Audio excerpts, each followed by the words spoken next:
Because, see, I believe that your body and your mind, these are your laboratory. This is your laboratory. So let's see where you are. I'm going to ask you a couple of questions. How many of you during a typical day you feel like you run out of time? Oh, everybody raises their hand. How about this one? You get home at night after work and you're tired. You only have to raise one hand, please. How about this one? Do your routines ever become weak? Let me define that. Are there ever days you go longer than 4 hours without eating? Or are there ever days you don't connect with loved ones the way you'd like to? Raise your hands. Sure. See, then our values become compromised. For a lot of people, this is a train wreck. It's disastrous. How about this one? Let's look at our behaviors. Raise your hand if you've got the guts to do this. Raise your hand if you've ever driven in the parking lot of a store trying to find a space closer to the door. See, this is the one where people raise their hand and they're going, we've all done this, and we're talking maybe 25 meters further. Are you kidding me? But we will drive incessantly. There's a spot. I mean, our behaviors, it's really amazing. So let's take a look at what's going on in businesses globally. First of all, friends, the team is exhausted. We can just go to that first. The team's exhausted. This is data out of Gallup. Only 28% of the workforce is engaged, really connected to what they're doing. Get this one, 1 in 4 high potential employees plans to leave in the next 12 months.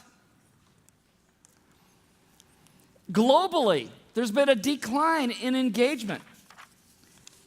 Went down by 4% over the period of 1 year. And it's still going on. How does this impact our employees? Well, we know this. Who you are now is a consequence of your past energy investment. See, we have trained to be who we are, emotionally, mentally, physically, and spiritually to this moment in time. But the good news is, who you are going to become is going to be a consequence of your future energy investments. So it doesn't have to we don't have to settle, I guess. That's what I'm getting at. But I think sometimes we do settle. This is the way it is. I can't change.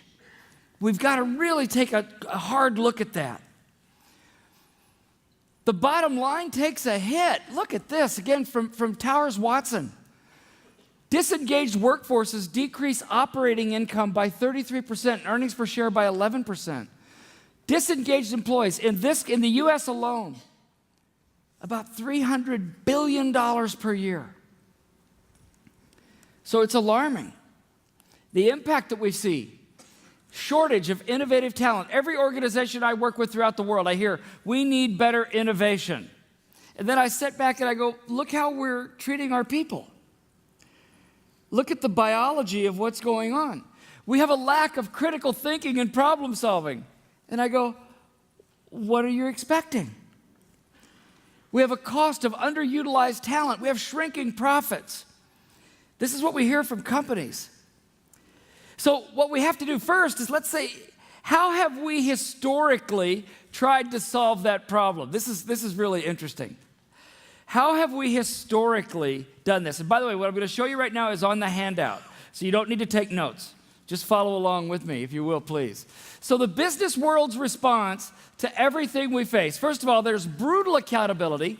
There's intense pressure to perform better year after year. Last year's records become this year's baseline. I love to ask this question. Are you asked to do more this year? And the answer is yes. And then I ask this, what did you do to increase your capacity to meet an increased demand? Guess what people look, they say nothing. Excuse me? Let's understand this biologically. I've had more demand, but I've done nothing. So then what happens? We have to take time, which is finite. We have to take time away from our health, from our family, from things that really matter to us. But then what happens, if the demand keeps going up and we do nothing, there's suddenly no more time. And that's what we're facing. So we start saying, okay, this is what's happened. Well, what was the business world's response? Let's work longer and harder. We're just going to get after it more. We're going to improve our training. We'll improve our technology. We're going to compete more intensely. We're going to focus on the area between your ears. This is what we care for, this gray matter between your ears. And we're going to improve how you manage your time. Did that work? No. You saw the data. So, the interesting thing then, has this ever happened before? Yes. And I want to make a statement right now. Are you ready? Biologically, how we treat our people in business is exactly where sport was, are you ready? 50 years ago. 50 years ago. Let me show you, because this is how I started my career with world-class athletes. Look at this. Anything look familiar? In sport, there's brutal accountability, intense pressure, last year's records, this year's baseline, push to do more with less. The athletes are underperforming. It's the same thing. So what did sport do 50 years ago? We were told if you need water, you're weak. If you strength train, you're going to lose flexibility. You can't do it. So we worked harder in sport. We improved our training. We did everything. We competed more intensely. We focused, the whole thing about technology. I was very involved in high-speed cinematography in the early 80s. I was told by world-class coaches, stay away from my athletes with these videos, with these films, because they said they thought they'd go through paralysis by analysis. Now every pro team spends hundreds of thousands of dollars on videography. Hello? So we go back to this. Did that work? No, it didn't work in sport. It didn't work. So we have to start saying, well, what do we need to do then? Well, let's take a look at what a low-performance approach is biologically to a human being. And we're going to compare sport and business, coping strategies, symptoms of stress, and results. In sport, prior to the 1960s, athletes were pushed harder, they trained longer, they did not allow for recovery. There was anxiety, depression, injury, psychological problems. It was almost written off, well, it is what it is. Can't do anything about it. It's part of being an athlete. The results were shortened careers, lifelong health issues. Now let's look at employees in business today. Are you ready? We're pushed harder, we work longer hours, and we don't allow for recovery. If you don't, by the way, don't believe me, look at the data. HR research says that most executives do not take vacation. And if they do take their vacation, they don't disconnect from work. They continue working when they're on vacation. So we're not recovering. We're not getting recovery. Disengagement from work, you saw the data that I presented earlier. There's sleeplessness, big problem, fatigue, indulging in unhealthy behaviors. There's defensiveness, frustration, pessimism, impatience, rampant throughout the business world. The results? Presenteeism and absenteeism. By the way, presenteeism, that word, didn't even exist before 1995. It didn't even exist. Are you kidding me? I think some of these things, I just sit back and I go, what's going on?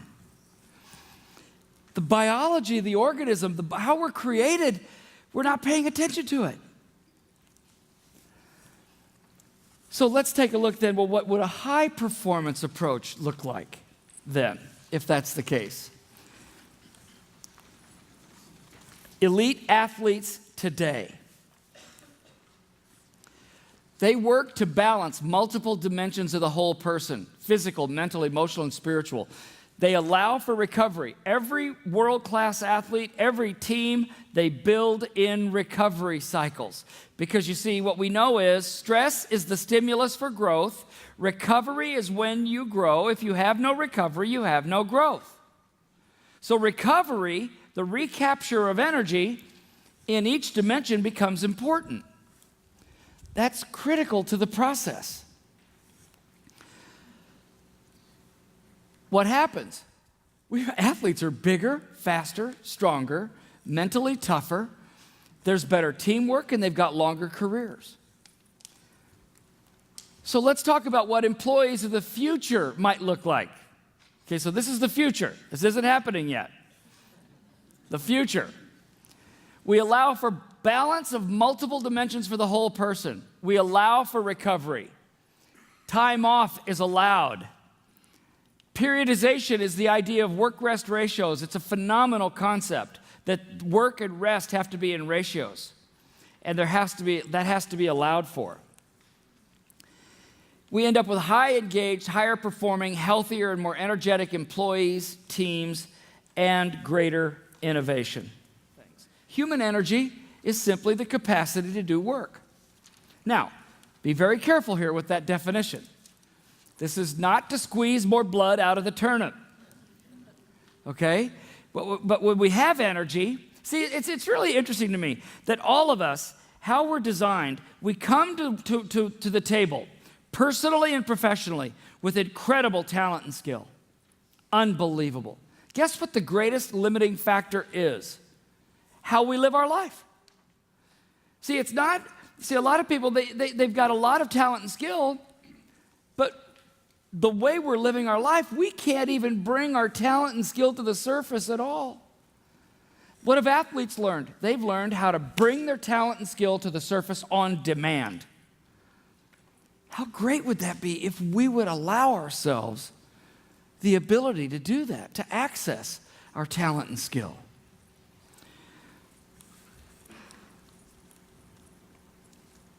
We know that human energy is the currency of high performance. By the way, let's look at human energy. Healthy energy. Happy, fulfilled, joy, energy to the right places. Bringing your best self to everything you do. That's what we mean by this. Bringing our best self to everything we do, personally and professionally. See, where people have fallen down, they think that all I have to do is manage my time. Wrong. Time management only takes us from being absent to being present. Let me ask you a question. How many of you have been on time for a meeting, in the meeting, and not been in the meeting? So how do you lead? I love Peter Drucker's quote, one of the great management gurus of the last century. Peter Drucker said this before he even knew there was a science around energy management. Your first and foremost job as a leader is to take charge of your own energy and then help orchestrate the energy of those around you. Where does it start, though, everybody? With you. Now, does it start with the words out of your mouth? No. It starts with our behaviors as leaders. See, the behaviors dictate the story that we tell. See, the words we tell, that's important. But one of the worst things for a leader is to say something and then do the other. That's really tough. So it starts with you and your behaviors. So let's understand this human energy crisis that we faced. You saw the hard data when we started. There's disengagement, suboptimal performance we're hearing about, high absenteeism, fatigue is rampant. Relationship conflicts, poor sleep, poor health, unsatisfying work-life balance. We hear that constantly. And compromised leadership. But you see, and these things, this next slide, for me, it's all about the first sentence. And I'm going to say the first sentence twice. When demand persistently exceeds our capacity. Everybody with me on that one? When the demand is never ending and it persistently exceeds our capacity, the negative consequences are what, everybody? Inevitable. There's nothing you can do about it. See, I love it when the people come home from work and they've had a really long day and it's been go, go, go, go, go, go, go, go, go, and they get home and they sit in their couch and they get the remote control and this is what they look like. You don't care what's on, you only care what else is on. Raise your hand if you've ever done that. See, if you live your life in a very linear way, just go, go, go, go, go, no recovery, just go, go, go, go, go, go, go, the body is going to shut down. We're not created in this way. Because the body will get recovered. The body and the mind will just shut down. Anybody ever work? I know when you're the most productive in your work life. You know when that is? It's the week before vacation. You get more work done than you've ever gotten done in 1 week. And then you go on vacation, you get to the beach. Raise your hand, tell me the truth if you've ever gotten sick the first 2 or 3 days of vacation. Look around the room. Why? Just go, go, go. And then you go on vacation, and we get sick. Our immune system, see, we're not created this way, everybody. So people come to us, and we ask them, how satisfied are you, if at all, with your current energy level? And look at this. This is startling. 27% not satisfied at all. This is, 46%, somewhat, yeah. Only 27% extremely satisfied. That's fascinating to me. This piece of data, 93% of employees are interested in increasing their energy levels. 58% are extremely interested. Now, you know what that means to me as I look at, when I do leadership development? That, my friends, is a big opportunity. My people want to have more energy. And we know that we have to have energy to access all of our talent and skill. And it's fascinating. If you think about, we built no recovery into our business lives. Where were you when you've had your best ideas? You've been exercising, sleep, in the shower? Yes or no? Absolutely. Your best ideas came when you were in recovery. Not when we're going to go in this boardroom and we're going to stay in here until we figure this out. Everybody freezes up. Nothing happens. We get our greatest ideas when we're in recovery, yet we don't build recovery mechanisms into the business world. So we got to start taking a look at all this. So this energy crisis, we believe, is four-dimensional. It's four-dimensional. People are often in business and in churches and in organizations, they get unclear on why they're doing what they're doing. And you might think that, well, that doesn't make sense if it's church, but I got to tell you, it absolutely can. Human beings are mission specific as a species.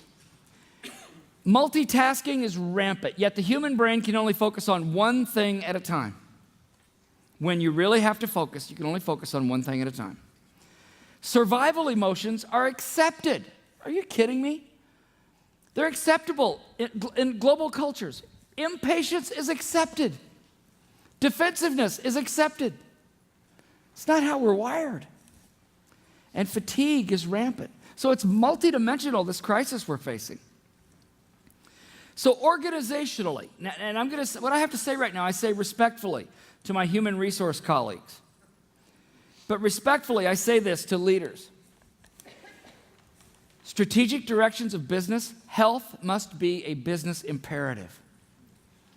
See, health has been relegated to human resources to just kind of check it off the box. When in fact, we're getting data now that the healthier we are, the better we are for the business and the organization. Strategic direction around full employee participation and engagement. Strategic alignment and shared ownership to meet the business needs. Shared ownership on the mission of what we're after. We start changing the biology of how we think. So what are the to-dos, the very specific to-dos for you as a leader? These are the lessons I want to share with you when we work with our high performers. Now, our high performers that we've worked with over 35 years, athletes, business leaders, military special forces, FBI agents, and surgeons in surgical suites. Number one, manage energy, not just time. Time is a tool to manage your energy. In other words, you need to schedule time for a small break. I'm going to show you how in just a moment. Because a lot of people go right away, well, I can't do that at my place of business. Yes, you can. Yes, you can. Seek stress rather than avoid it. See, stress management, stress has been given a bad name. Yet biologically, we must have stress to expand our capacity. In which dimensions? All of them. all of them. Balance episodes of stress with strategic recovery versus just chronic stress exposure. And train holistically, not one dimension. So you train physically, you train mentally, you train emotionally, and you train spiritually. That's the way to increase your capacity to withstand tougher times. I'm going to throw this out to you. The human body is business relevant. So I'm just going to talk to you about the physical dimension. The physical dimension. Emerging science links immediate and long-term cognitive function to better sleep. See, we know this. We've always thought this. But now we're seeing that the more active someone is, the more the brain lights up. I'm going to show you the data on this. The brain actually lights up if you get up and start moving. And I'll show you why and how it all works. It's pretty cool. So here's the study. One of my favorite studies. It came out in 2010. You're welcome. You can find it on the internet. It's called When the Air Hits Your Brain. This is what they did. I just love this study. They put a probe into a human brain, and the person started exercising.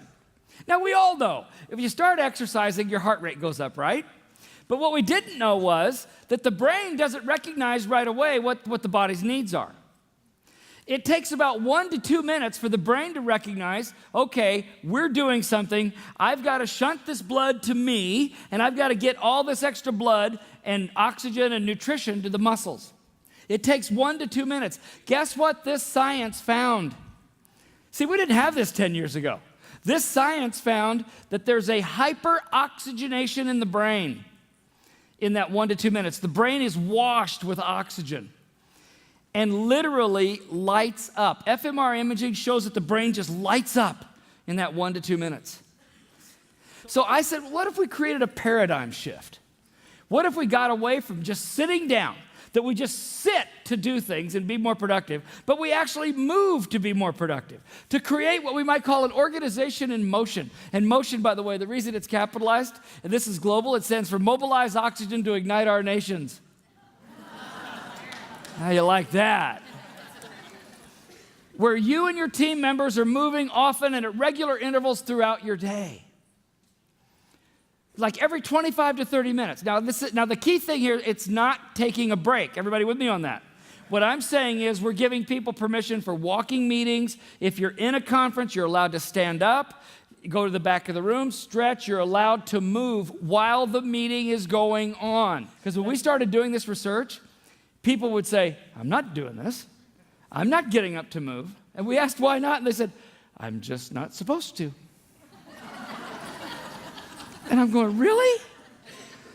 Because you're not, honestly. So what we found was permission from the leader was critical.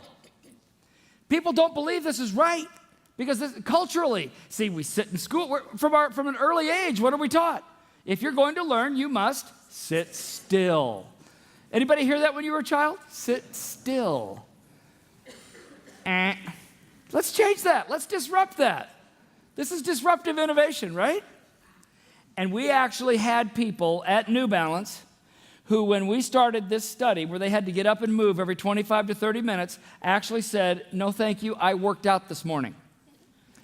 Guess what the research shows? There's research to show that even if you work out an hour in the morning, if you sit for long periods of time during your workday, the brain starts shutting down. It does not matter how fit you are. This is about moving all the time. By the way, we've done this in many organizations now, and this is typically what happens in every organization with energy. It's kind of a sideways S curve. And this is all self-reported data, but this is very typical. Now, as you look at this, this is the treatment. All they had to do was every 25 to 30 minutes. We had champions. The leader had to give permission, and there had to be champions at every level of the organization. So to come alongside, not to mandate, but to come alongside people and explain why this matters. Purpose. Why this matters. Not, no, you have to do it. It's why it matters. Always why. After 90 days, this is the energy levels. Anonymously reported. Statistically significant improvements, even at night and on the weekends, everybody. Now, let me just continue with this data. We've done this in 3 different organizations, the very same results. Let me continue with this data. Look at this. 42% of the respondents report increased engagement and focus at work. I want to stay on this for a second. What leader wouldn't do whatever it takes to get 42% of his or her employees to improve engagement and focus? Are you ready for the budget? 0 budget. This piece of research finding blew us away, but it was repeated at all 3 organizations. Intrinsic motivation improved. Now, the reason we believe this happened, we think it was because of the improved socialization. With everybody moving all the time, people enjoyed working here more. They enjoyed being here more. How cool is that? When we start thinking about what all this means and what it implies for all this. So we developed the idea that in 1 to 2 minutes, that whole thing that we started studying, you could change your business. We did this, we started doing this in the emotional and mental realm. Guess what we found? Fast Company actually wrote an article about this. Are you ready? We found out that calling a loved one and connecting with them in the afternoon had a greater impact on positive energy levels than having a cup of coffee. The old think is that physical activity is irrelevant to the workplace, when in fact, the workplace is predicated on inactivity. Sitting for long periods of time causes brain waves to just shut down. When we sit, we go into shutdown. So let's change that to a new think, where we perform at our best if we move a lot. The mere act of getting up gets us out of hibernation. Investing in people's health is investing in our company's future. And if we can get this rationale going, where we create healthy people, managing their energy physically, emotionally, mentally, and spiritually, and then we get to that same level where the person and the employee, and suddenly if the person develops, we create mechanisms and champions at every level in the organization develops. Health igniting performance. But you got to understand that it works the other way. That if we have unhealthy behaviors at the top, pushing down, saying, I expect you to be emailing on weekends. I expect you to be working 24/7, 365. If we have unhealthy behaviors pushing down, what happens to our employees? They become very unhealthy. They become disengaged. They become very disloyal. They become resentful. They don't want to be around. Okay, so there's 3 takeaways for you today. Here we are. Number 1, everyone you touch, they are multidimensional human beings. They are multidimensional human beings. There's a physical component, an emotional component, a mental component, and a spiritual component.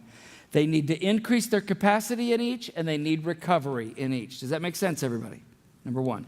Number 2, we have to build in recovery processes as leaders. We have to help people understand that recovery is a part of our business success. The recapture of energy is key. We have to build that in. Number 3, at least the research on this first piece that we need to create cultures of motion. It's wrong to just sit for long periods of time. Does that make sense, everybody? So then, here's the goal then, and I'm going to leave you with this last thought. When you get back to your homes and your offices, think this way. Energize yourself first. You're the leader. The buck starts and stops with you as far as creating high positive energy, engagement, and focus in your organization. Energize yourselves. Create champions in your teams that will help you support this. So you energize your teams. And then you see the staircase shows that if we do that, we have healthy teams and individuals creating a very healthy culture. So I get excited about this with the impact that all of you are going to have. Let's energize. Let's create. Let's work together. Let's create an energized and engaged world together. Thank you very much.